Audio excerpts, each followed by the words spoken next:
zones, warning them that even private prayer within their own homes may amount to breaking the law. Naturally, the government urged readers to report any fellow citizen suspected guilty of thought crime. In Britain and across Europe, free speech, I fear, is in retreat. And in the interest of comedy, my friends, but also in the interest of truth, I will admit that sometimes the loudest voices for censorship have come not from within Europe, but from within my own country, where the prior administration threatened and bullied social media companies to censor so-called misinformation. Misinformation like, for example, the idea that coronavirus had likely leaked from a laboratory in China. Our own government encouraged private companies to silence people who dared to utter what turned out to be an obvious truth. So I come here today not just with an observation, but with an offer. And just as the Biden administration seemed desperate to silence people for speaking their minds, so the Trump administration will do precisely the opposite, and I hope that we can work together on that. In Washington, there is a new sheriff in town, and under Donald Trump's leadership, we may disagree with your views, but we will fight to defend your right to offer in the public square, agree or disagree.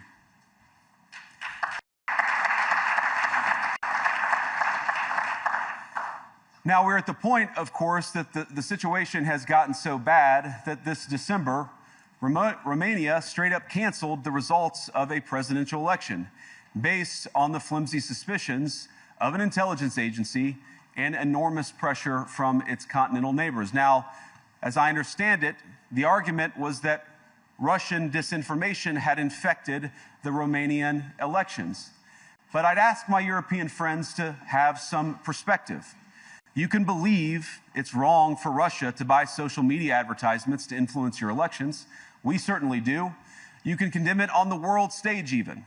But if your democracy can be destroyed with a few $100,000 of digital advertising from a foreign country, then it wasn't very strong to begin with.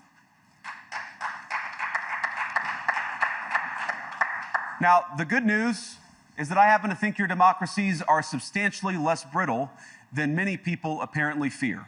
And I really do believe that allowing our citizens to speak their mind will make them stronger still.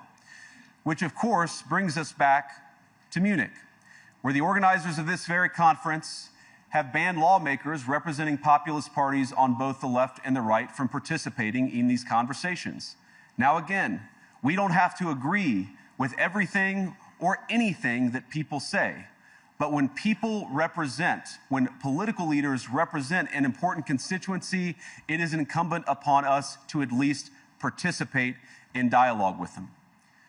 Now, to many of us on the other side of the Atlantic, it looks more and more like old entrenched interests hiding behind ugly Soviet-era words like misinformation and disinformation, who simply don't like the idea that somebody with an alternative viewpoint might express a different opinion or, God forbid, vote a different way or, even worse, win an election.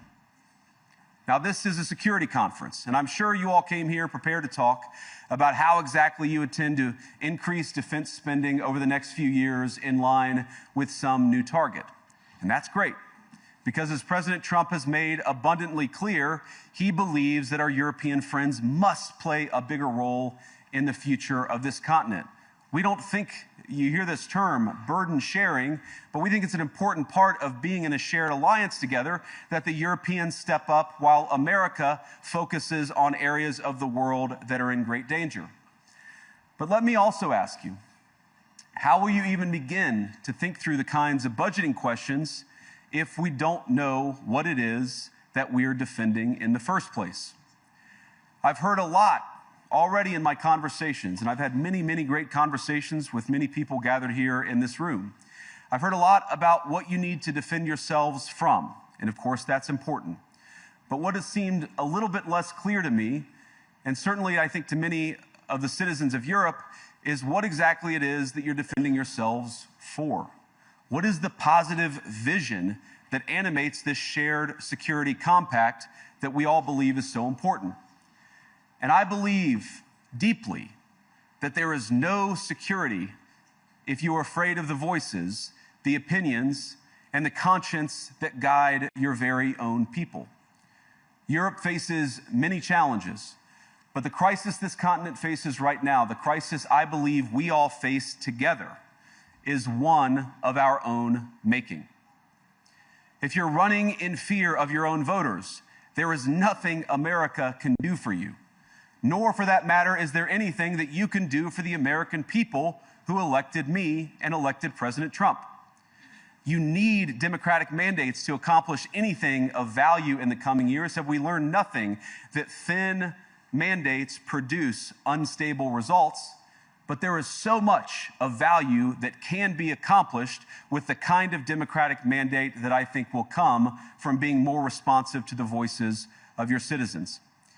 If you're going to enjoy competitive economies, if you're going to enjoy affordable energy and secure supply chains, then you need mandates to govern, because you have to make difficult choices to enjoy all of these things. And of course, we know that very well in America.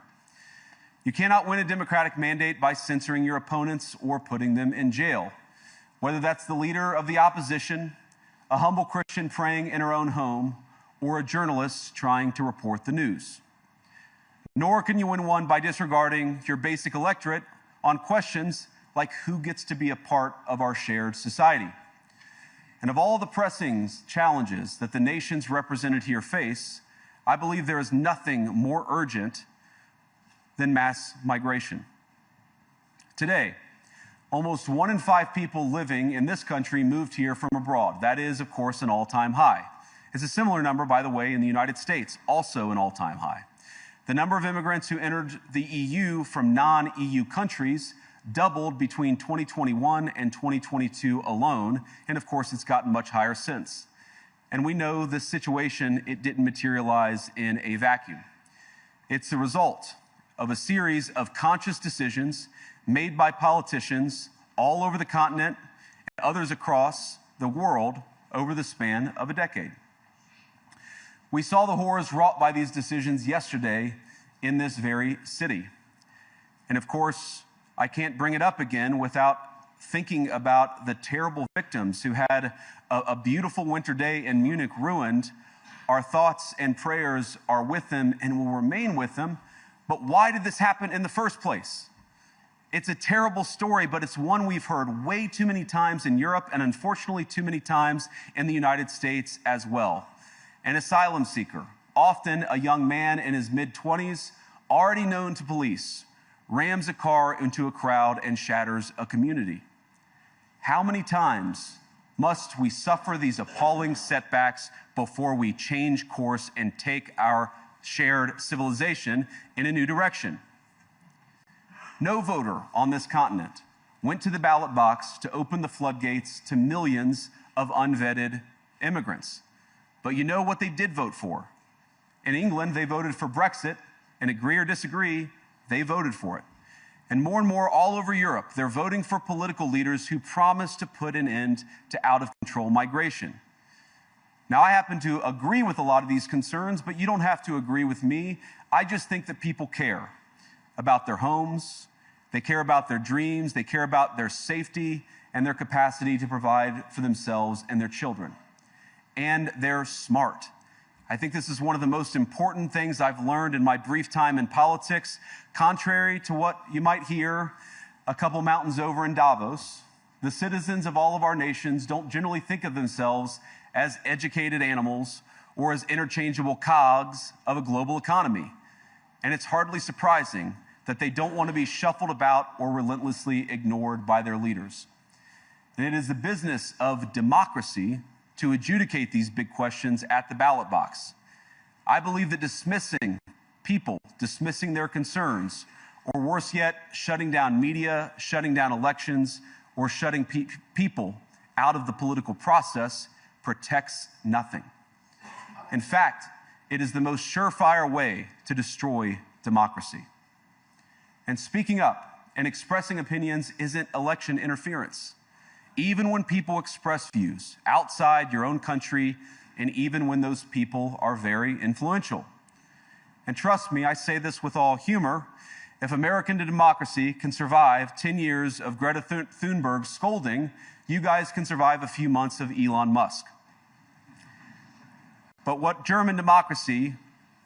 no democracy, American, German, or European, will survive is telling millions of voters that their thoughts and concerns, their aspirations, their pleas for relief are invalid or unworthy of even being considered.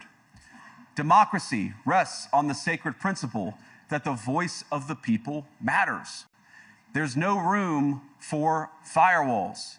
You either uphold the principle or you don't. Europeans, the people, have a voice. European leaders have a choice. And my strong belief is that we do not need to be afraid of the future. Embrace what your people tell you, even when it's surprising, even when you don't agree. And if you do so, you can face the future with certainty and with confidence, knowing that the nation stands behind each of you. And that, to me, is the great magic of democracy. It's not in these stone buildings or beautiful hotels. It's not even in the great institutions that we built together as a shared society. To believe in democracy is to understand that each of our citizens has wisdom and has a voice. And if we refuse to listen to that voice, even our most successful fights will secure very little. As Pope John Paul II, in my view, one of the most extraordinary champions of democracy on this continent or any other, once said, "Do not be afraid." We shouldn't be afraid of our people, even when they express views that disagree with their leadership. Thank you all. Good luck to all of you. God bless you.